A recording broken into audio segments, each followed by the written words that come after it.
I was offered $5,000 for a video, but this was when I was like 19. I was like, double it, and I'll walk outside and I'll give it to a homeless person. And they're like, no, you won't. And I was like, double it. And I was like pacing around my neighborhood for 3 hours convincing this guy, like on the phone, just double the money. I promise the video will go viral and I'll give it to homeless person. I was like, $10,000 just looks better in a title. It'll get more views. I promise your app will do better. A lot of times people, oh boy, it's like they think their videos are better than they are, honestly. And that tell them, Jimmy, tell them. I mean, they do that, and they have horrible friend groups because you really are like the type of YouTubers you hang around. It's getting people with the right YouTuber friend group that aren't pussies and will actually tell them when their content's bad and like actually roast it and help them get better in a nice, positive way. Basically what I did was I've somehow found these other like 4 lunatics. 3 of us were college dropouts. One was a high school dropout, and one, I don't know, he just like quit his job. We all were super small YouTubers, and we basically talked every day for 1,000 days in a row and did nothing but just like hyper study, like what makes a good video, what makes a good thumbnail, what's good pacing, like how to go viral. We would just get on Skype every morning, and like some days like I'd get on Skype at 7 a.m. and I'd be in the call until like 10 p.m. and then I'd go to bed, I'd wake up and I'd do it again. We'd do things like take 1,000 thumbnails and see if like there's a correlation to the brightness of the thumbnail to how many views it got. Imagine a world where it's just you working solo and you work 12 hours a day every day for like a year. And you're just grinding, you make a mistake, you learn from it, you grind, you make a mistake, you learn from it, and you do that for like a year.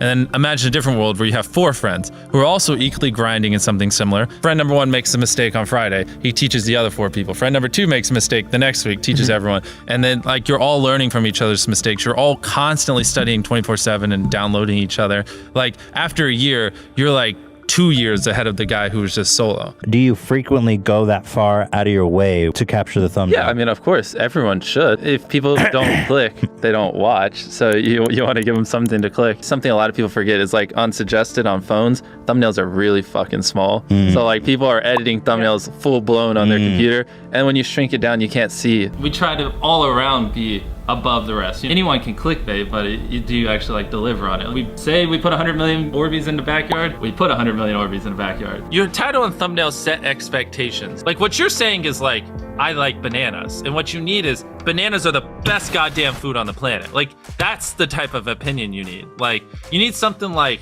how to get 100 million views on YouTube, or not even that, that's not strong enough. You need something that makes people go, what the fuck? What the fuck did he say in that video? What the fuck?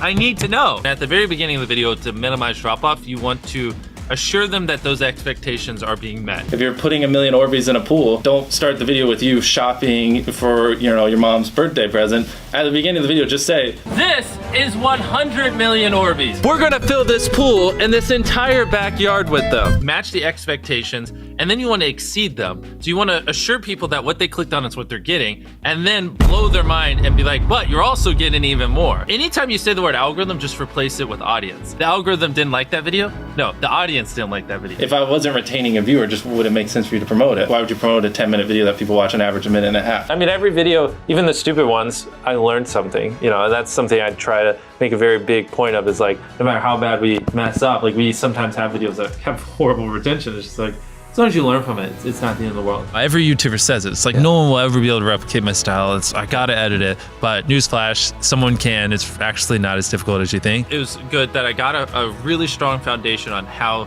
YouTube works and how the style of videos I wanted and everything before I scaled up the team, if that makes any sense. I just want to make sure that's clear, because I've seen people try to build the team without foundation and knowing how to do well. I know that if we film this video, it will do well, just because I've spent a decade of my life hyper obsessing over YouTube and I have a good pulse on it. But if you didn't have that, then you wouldn't know. Like you wouldn't be able to spend $4 million on a Squid Game, because you might lose $2 million and then you can't pay your people. But of course, yeah, if I didn't have these people, I couldn't do half the stuff I do. For the last like 8 or 9 years, like every dollar I've made, I just spent it the next month on content. And I just did that every single month, and it just kept getting bigger and bigger, and here we are. Since I was 13, there probably hasn't been a single hour that's gone by that I've been awake where I haven't thought about YouTube. Like, I'm just focused on making the best videos possible, period. I don't care about making money. I don't care about time. I don't care about anything. I just want to make the best videos on the planet. Literally all the algorithm does is reflect what the people want to a T.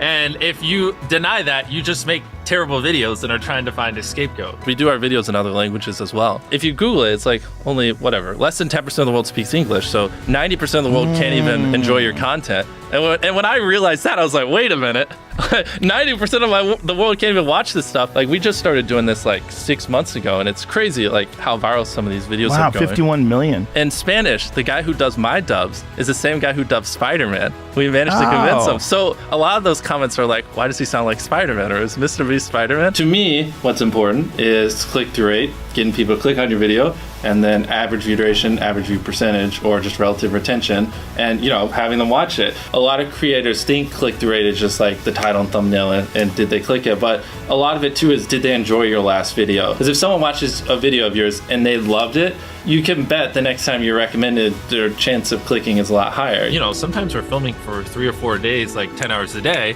30, 40 hours of filming plus months of setup, whereas most creators probably film for a couple hours and set up for a day. Outside of just filming, we brainstorm video ideas, relentlessly, hours every day. By always doing all those things, it just distinctively sets it so far apart that it's basically, in my head, it's like, why would you not watch it? Viewers aren't stupid. They can tell when you half ASS, I don't know if I'm allowed to curse, a video, or if you really put in effort. And if they can tell you're putting in a lot of effort, they're gonna be more likely to click on future videos. And that snowballs. And because once you build that trust, they get to a point where it doesn't matter what you upload. They just know it's high effort and they just know it's great. And they're just conditioned just to watch because you have a good track record. And so with filming, it's just like trying to make sure we're doing everything we can, no matter how expensive it is, no matter how much time it takes, to make the best video possible. A lot of people, if they gave away 100 grand, they would make a huge deal about it. But sometimes we're just like, yeah, here's 100 grand. Thanks for watching, bye. Doing it that way makes it more fun and just more interesting. So I like to keep a little bit of it mysterious because I think that's what people enjoy. A lot of people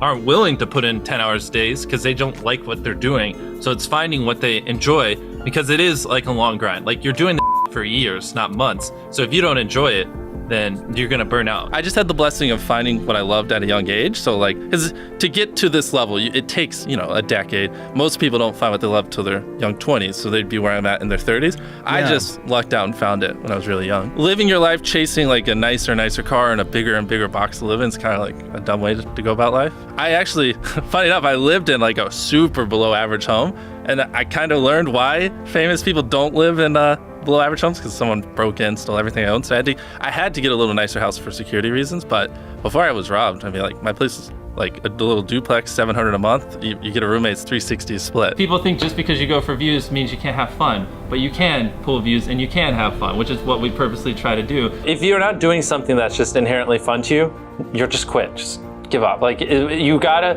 at least semi-enjoy what you're doing, or you're gonna quit long before it gets to a point where it brings in money or whatever else could be driving you. So find what you love, and then I would just hyper obsess. Make sure no one doing what you're doing is doing it better. Make sure the videos are as good as possible. You can be motivated by more than one thing. I'm motivated because I want to support my mom and my family. I'm motivated because I want to employ my friends and help them. I'm motivated because I want to help other people. I'm motivated because I want to be a YouTuber. I feel like that's another misconception. You can have lots of things that drive you. Absolutely. Yeah. Absolutely. So there's just tons of stuff that drive me. And everything drives me to wanting to be a YouTuber, so I kind of obsess over it. For the people that are willing to be coachable, I would say just education. There is a lot of misinformation out there that people live and breathe by, the weirdest stuff. I gotta upload at midnight on Wednesdays or my videos don't do well. It's just dumb stuff like that they don't realize how badly they're handicapping themselves. Some minor tips I could give is if somehow you could have a payoff at the end, then more people are gonna watch to the end just to see what happened. Whichever one of these 456 people survives the longest wins 456 grand.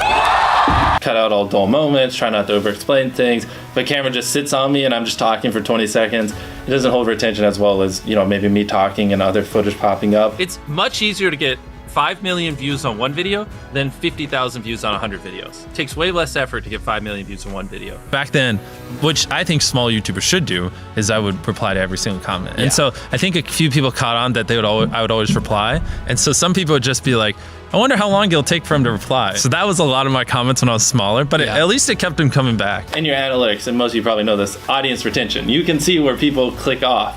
Just literally go through your last 50 videos, write down where everyone clicked off, and then just don't do those things again. But wait a minute, Mr. Beast. What if I don't know how to actually improve my average view duration? How do I know where to start? What if I'm just a noob? Well, in order to better retain your viewers, it's first helpful to have a really deep understanding of how they experience YouTube, to put yourself in their shoes. And in this video, I explain 5 simple steps that will help you do just that. Check it out.